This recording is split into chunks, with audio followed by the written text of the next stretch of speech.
একজন হামজা দলে আসার সাথে সাথে এখন দেখেন সব জায়গায় স্পন্সর চলে এসছে।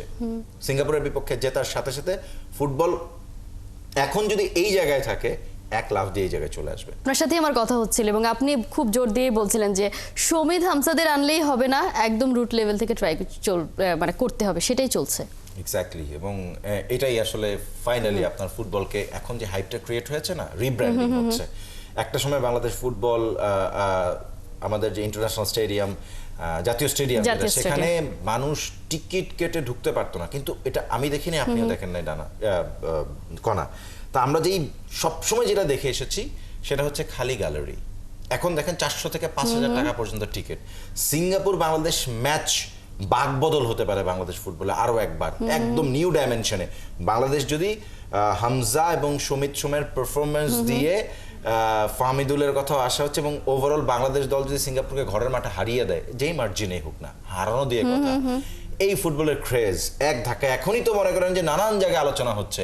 একজন হামজার ইনক্লুশন এবং ইন্ডিয়াতে গিয়ে বাংলাদেশ ইন্ডিয়ার সাথে জিততে পারতো, ম্যাচটা ড্র করে এসছে, তারপর থেকে ফুটবলের যে হাইপ ক্রিয়েট হয়েছে। দেখেন একটা সময় বাংলাদেশ ফুটবলকে স্পন্সর করতো এডিডাসের মতন প্রতিষ্ঠান, বাংলাদেশের বড় টেলকো কোম্পানিগুলা, ভালো মানে মোবাইল ব্র্যান্ডগুলা। তারপরে আস্তে আস্তে একটা সময় গেল যখন ফুটবলে টাকা নাই, কেউ আসে না আগায়, কেউ টাকা দিতে চায় না। টাকার অভাবে মানে ওই যে নায়িকা শাবানার মতন সবার পাতে ভাত তুলে দিয়ে নিজে তারপরে না খেয়ে এক গ্লাস পানি খেয়ে শুয়ে পড়ার মতন বাংলাদেশ ফুটবলের অবস্থা ছিল সেটা। একজন হামজা দলে আসার সাথে সাথে এখন দেখেন সব জায়গায় স্পন্সর চলে এসছে। সিঙ্গাপুরের বিপক্ষে জেতার সাথে সাথে ফুটবল এখন যদি এই জায়গায় থাকে 1 লাফ দিয়ে এই জায়গায় চলে আসবে, মানে আমাদের চোখের উপরের বরাবর চলে আসবে। তবে এখানে চলে আসে আবার পরে যেতে কিন্তু সময় লাগে না, ধরে রাখতে হয় সেই ইন্টেন্সিটি ধরে রাখা এবং গ্র্যাজুয়ালি ডেভেলপ করা। আর সেই গ্র্যাজুয়ালি ডেভেলপ আপনি কতজন মানে নন রেসিডেন্ট বাংলাদেশি ফুটবলারকে নিয়ে এসে বাংলাদেশের ফুটবলটাকে ডেভেলপ করবেন?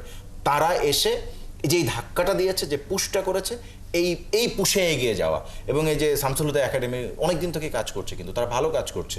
এই যে একাডেমিতে যেভাবে আর্জেন্টাইন অ্যাম্বাসেডর চলে গেছেন, তিনি বাংলাদেশের গ্রাসরুট লেভেলে দেখছেন, এইটাই আসলে বাংলাদেশ ফুটবলের উন্নতির মেইন জায়গা, যেখান থেকে এই ফুটবলারদেরকে তুলে আনতে হবে, পাইপলাইনে ফেলতে হবে, সেই মেশিনারিজের মধ্যে ঢুকিয়ে তাদেরকে বিভিন্ন এজ লেভেল খেলিয়ে এসে ন্যাশনাল টিমে ব্রেক দিতে হবে, যেটা অন্য জায়গায় করেন। অ্যাট দ্য সেম টাইম ফুটবলের উন্নতি ক্লাবের উপরে ডিপেন্ড করে। পৃথিবীতে দেখেন রিয়াল মাদ্রিদ, বার্সেলোনার মতন, আতলেতিকোর মতন বড় ক্লাব, ভিয়ারিয়াল, সেভিয়া বা আতলেতিক বিলবাও, এরা তাদের ফুটবল কালচারের ক্লাবগুলো এত চমৎকার করে তাদের ইয়থ একাডেমিতে ফুটবলারদেরকে রেডি করে যে ন্যাশনাল টিম তো মানে গায়ে বাতাস লাগিয়ে তাদের কোনো টেনশনই নেই।